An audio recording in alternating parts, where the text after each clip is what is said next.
panas, kita masukkan kita punya kayu manis dan bunga kacau. Nah, kita tumbuk tadi.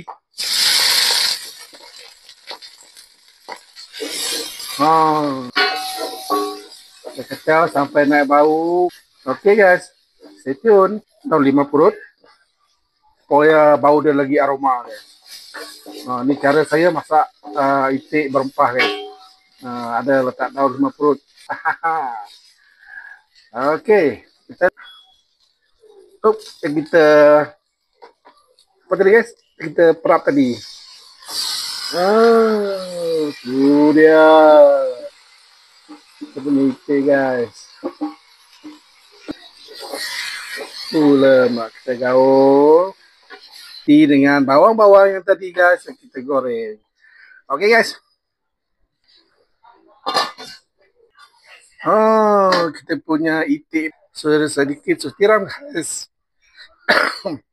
Sorry. Kita terbatuk lah pula. Kita letak dulu siram kegelapan.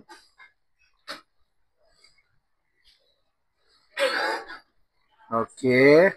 Rasa. Masukkan.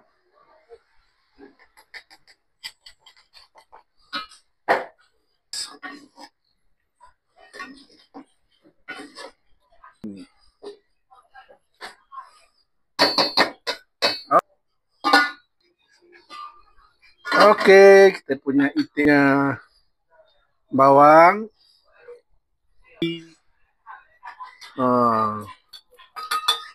Guys, kita optionnya kalau nak pakai telur boleh pakai.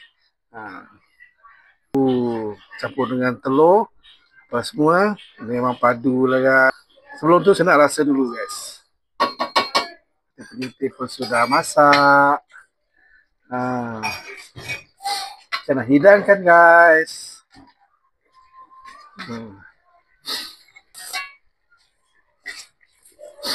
Alright.